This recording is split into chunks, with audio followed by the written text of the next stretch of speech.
Good morning, all of you. So, last class we had discussed separation of substances, chapter 5, and we had discussed about some of the methods of separation in this chapter. We had discussed some simple methods of separation, which were hand picking, threshing, winnowing, and sieving. Then we had discussed some of the physical methods like sedimentation, decantation, and filtration. Then we had studied some other methods like evaporation and condensation. So I hope all of you understood related to these methods and where we are using these methods, why we are using these methods. So let us move towards the next part of our chapter, where today we are going to discuss about the question answers related to this chapter. So let us move towards the question and answer section, page number 44 of your textbook. You can see the first question: why do we need to separate different components of a mixture? Give two examples. So the first question is, why do we need to separate different components of a mixture? Give two examples. Answer is, different components of a mixture are separated in order to either separate the unrequired components from a mixture, or sometimes to separate more than one useful components from a mixture. For example, grain purchased from shop can contain several impurities such as pieces of stones, husks, broken grains, etc.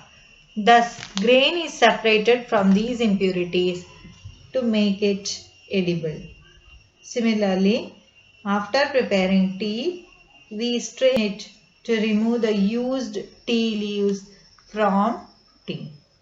So let us move further. Question number 2. What is winnowing? Where is it used?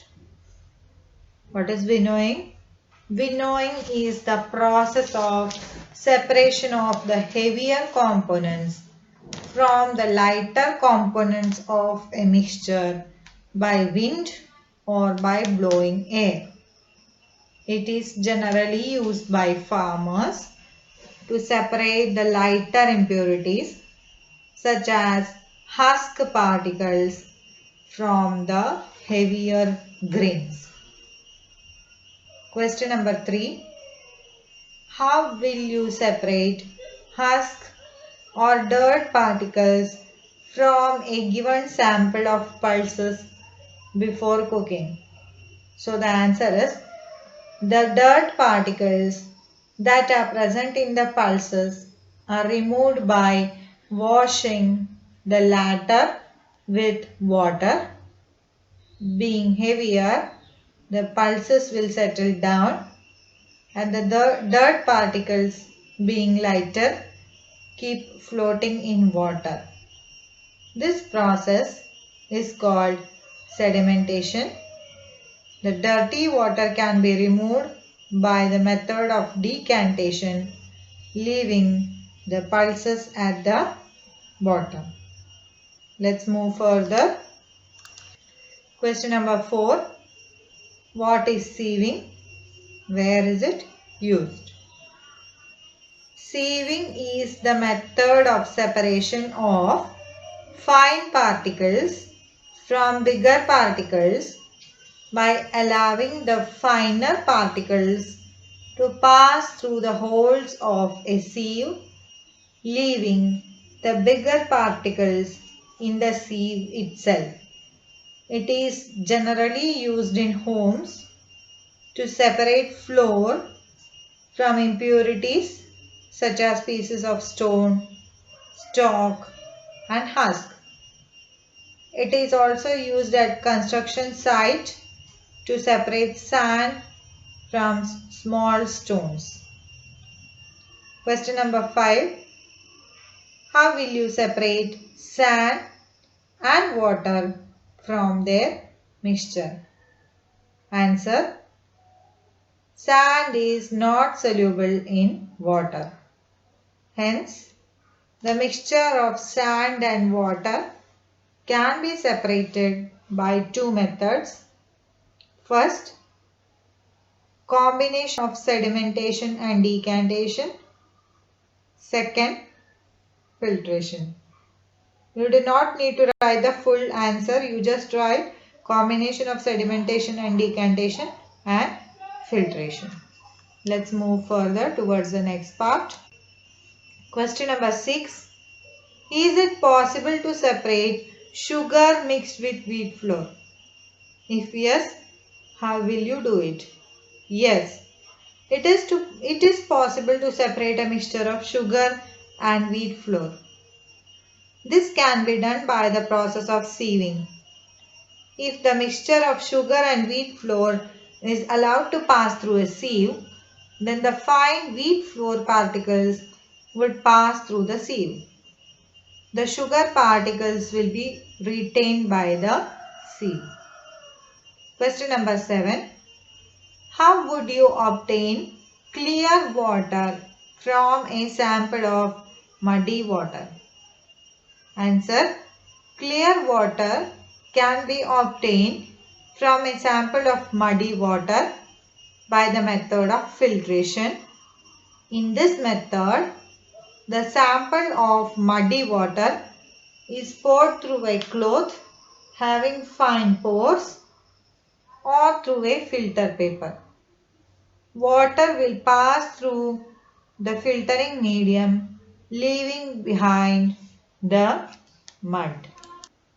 Question number 8 is fill in the blanks. A. The method of separating seeds of paddy from its stalks is called dash. So all of you know the answer. It is called as threshing. Second one, when milk is cooled after boiling and poured on a piece of cloth, cream is left behind on it.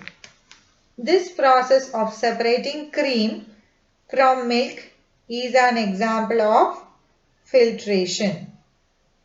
C. Salt is obtained from sea water by the process of evaporation. D.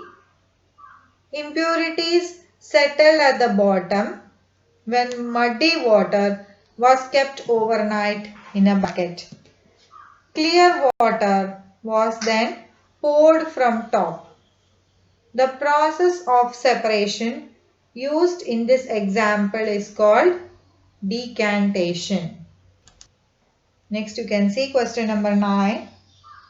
State whether the following statements are true or false. First one, a mixture of milk and water can be separated by filtration. False. B. A mixture of powdered salt and sugar can be separated by the process of winnowing. False. Third one, separation of sugar from tea can be done through filtration. Sugar from tea cannot be done by filtration. It's false. And the last one, grain and husk can be separated by the process of decantation. False. So all the answers are false. Let us move towards the next part of the chapter. Question number 10. Lemonade is prepared by mixing lemon juice and sugar in water. You wish to add ice to cool it. Should you add ice to the lemonade before or after dissolving it? In which case would it be possible to dissolve more sugar? The solubility of a substance decreases with decrease in temperature. After the addition of ice, the temperature of the lemonade decreases and dissolving sugar in cold water is difficult. Therefore, ice should be added to lemonade after dissolving the sugar. With this, we are ending today's class. Thank you.